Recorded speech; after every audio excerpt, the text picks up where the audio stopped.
سیاسی مصالحت سچے دل سے معافی مانگنے سے ممکن ہے۔ معافی مانگنے والے فرشتے ہوتے ہیں، ضد اور انکار کرنے والے شیطان۔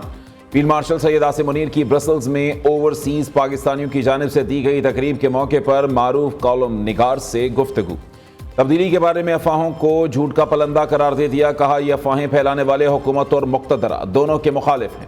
خدا نے انہیں اس ملک کا محافظ بنایا ہے، اس کے علاوہ کسی عہدے کی خواہش نہیں ہے۔ سپہ سالار کے مطابق پاکستان کو چین اور امریکہ سے تعلقات میں توازن برقرار رکھنے کا طویل تجربہ ہے۔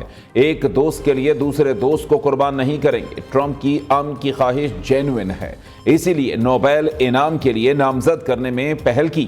فیلڈ مارشل نے وزیر اعظم شہباز شریف کے خلوص کے ساتھ 18 گھنٹے کام کرنے کو سراہا۔ بولے وزیر اعظم اور کابینہ نے جنگ کے دوران جس عزم کا مظاہرہ کیا وہ قابل تعریف ہے۔ سید عاصم منیر کے مطابق بھارت پراکسیز کے ذریعے پاکستان کے امن کو تباہ نہ کرے۔ ایک ایک پاکستانی کے خون کا بدلہ لینا ہم پر واجب ہے۔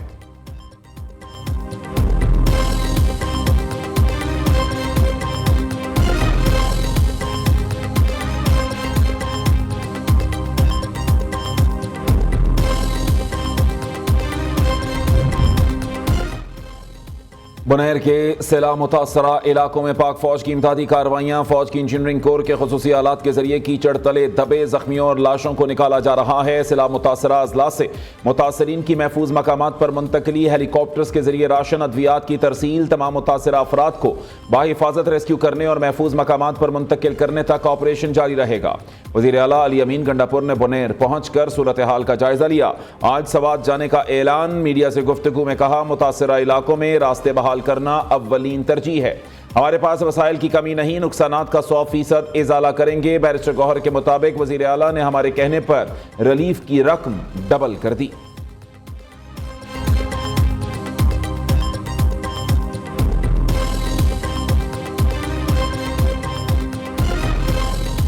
میں تو ہر ایک کا شکریہ ادا کرتا ہوں جو بھی اس مشکل وقت پہ لوگوں سے کھڑا ہوگا، اس کے لیے ہم شکریہ بھی ادا کریں گے اور اجر تو اللہ دے گا ان کو۔ میں تو آج جاؤں گا، وزٹ کروں گا۔ میں نے ان سے ریکویسٹ کی کہ یہ چونکہ پسماندہ علاقہ ہے، ان کو آپ ڈبل کریں، تو میں اس کا مشکور ہوں کہ چیف منسٹر صاحب نے فوراً ہر موت کے پیچھے ہر جس کی موت ہوئی ہے ان کو انشاءاللہ تعالی 20 لاکھ روپے کی کمپنسیشن ملے گی۔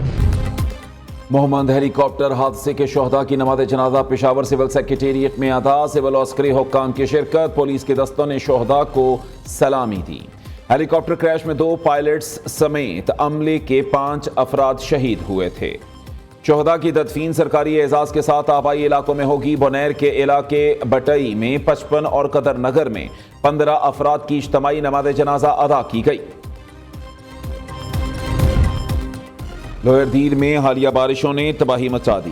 نواحی علاقہ سوری پاؤ میں ایک ہی خاندان کے 5 افراد جاں بحق، مختلف مقامات پر رابطہ پل اور سڑکیں بہہ گئیں۔ کئی دیہات کا شہری علاقوں کے ساتھ رابطہ منقطع۔ پاک فوج نے باجوڑ اور دیر کو ملانے والے انتہائی اہم پل کی تنصیب کے لیے کام شروع کر دیا۔ پاک فوج کی کور آف انجینئرز کے دستے ضروری ساز و سامان سے لیس ہو کر باجوڑ روانہ۔ نئے پل کی تنصیب کا کام چند روز میں مکمل کر لیا جائے گا۔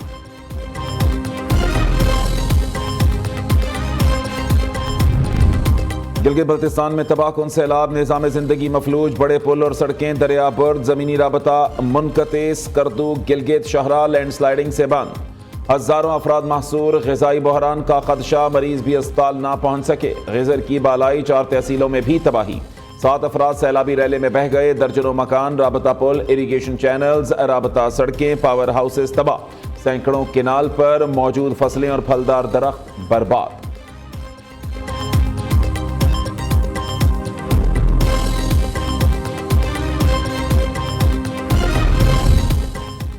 روس کے صدر ولادیمیر پوٹن کا صدر آصف زرداری کے نام تعزیتی خط۔ خیبر پختونخوا میں سیلاب سے قیمتی جانوں کے ضیاع پر اظہار افسوس، جاں بحق افراد کے لواحقین سے اظہار ہمدردی۔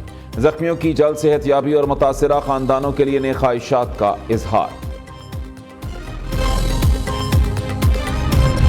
وزیر اعظم کی سیلاب متاثرہ علاقوں میں ریسکیو اور ریلیف آپریشن کی خود نگرانی۔ شہباز شریف کا متاثرہ اضلاع میں امدادی سامان کی ترسیل کے لیے چیئرمین NDMA سے مسلسل رابطہ، متاثرہ علاقوں میں ریسکیو آپریشن مزید تیز کرنے، شاہراہوں پر پھنسے مسافروں کو جلد ریسکیو کرنے کی ہدایت۔ وزیر اعظم کی ہدایت پر NDMA نے پہاڑی علاقوں میں سیاحت محدود کرنے کی ایڈوائزری جاری کر دی۔ متعلقہ اداروں کو سیاحتی سرگرمیوں پر فوری اقدامات کی ضرورت پڑنے پر دفعہ 144 کے تحت سیاحتی پابندیاں بھی نافذ کی جا سکتی ہیں۔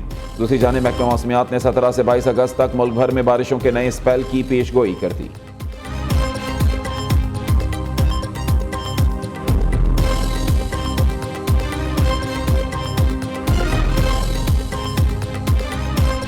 وزیر اعظم شہباز شریف کی جاتی عمرہ آمد، صدر نون لیگ نواز شریف سے اہم ملاقات، خیبر پختونخوا میں سیلاب کے بعد کی صورتحال سے آگاہ کیا، نواز شریف کی وزیر اعظم کو متاثرین کی ہر ممکن امداد کی ہدایت۔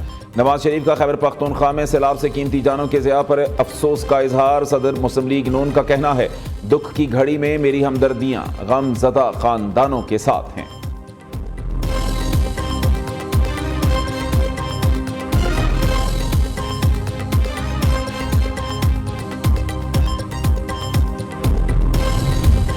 وزیر اعظم کی زیر صدارت جناح میڈیکل کمپلیکس اور ریسرچ سینٹر پر جائزہ اجلاس، چینی کمپنی کی جانب سے تیار کردہ ڈیزائن کا ٹیکنیکل جائزہ کرانے کی ہدایت۔ شہباز شریف کا کہنا ہے چینی کمپنی کا اسپتال کا کانسیپٹ ڈیزائن بغیر کسی معاوضے کے بنانا پاک چین دوستی کی مضبوطی کا منہ بولتا ثبوت ہے۔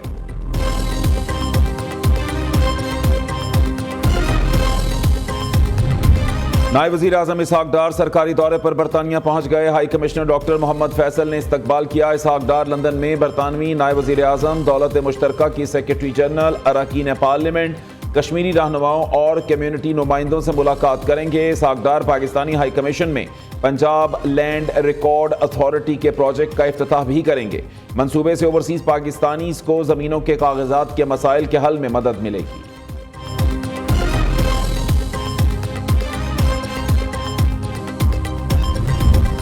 2, 4, 5, 10 نہیں ڈالروں میں ارب پتی 40 پاکستانیوں کے نام سامنے آ گئے۔ Economic policy and business development نے پاکستان کے 40 بڑے ارب پتی کاروباری گروپوں اور 20 بڑی پبلک لسٹڈ کمپنیوں کی رینکنگ جاری کر دی۔ 3 ارب 62 کروڑ ڈالرز کی سرمایہ کاری کے ساتھ بیسٹ وے گروپ کے سر انور پرویز پاکستان کی امیر ترین کاروباری شخصیت، فوجی فاؤنڈیشن دوسرا بڑا امیر ترین گروپ جس کی سرمایہ کاری 2 ارب 25 کروڑ ڈالرز ہے۔ گوہر اعجاز 5ویں اور میاں منشا 7ویں بڑی شخصیت۔ سردار یاسین ملک، حبیب اللہ خان اور شیخ محمد جاوید، عقیل کریم ڈھیڈی، بشیر جان اور میاں عامر محمود بھی پاکستان کی ارب پتی کاروباری شخصیات میں شامل۔ نسرین قصوری، جہانگیر ترین اور علیم خان کا شمار بھی ارب پتی کاروباری شخصیات میں ہوتا ہے۔ Chairman economic policy business development board Gohar Ejaz کہتے ہیں حکومت IMF کی جگہ 40 امیر ترین شخصیات سے فائدہ اٹھائے، یہی لوگ ملک میں سرمایہ کاری اور روزگار لا سکتے ہیں۔ ملک کی ترقی کے لیے ٹیکس کے نظام میں اصلاحات ناگزیر، ہمیں ملکی برآمدات کو 100 ارب ڈالر تک بڑھانا ہوگا۔ حکومت ملک میں سازگار کاروباری ماحول کے لیے اقدامات کر رہی ہے، سرمایہ کاری کا فروغ حکومت کی ترجیح ہے۔ وفاقی وزیر منصوبہ بندی احسن اقبال کی میڈیا سے گفتگو، کہا معاشی اعشاریے تیزی سے بہتر ہو رہے ہیں، عالمی مالیاتی ادارے پاکستان کی معاشی ترقی کی تعریف کر رہے ہیں۔ PTI کی حکومت نے ملک میں ترقی کا عمل روکا۔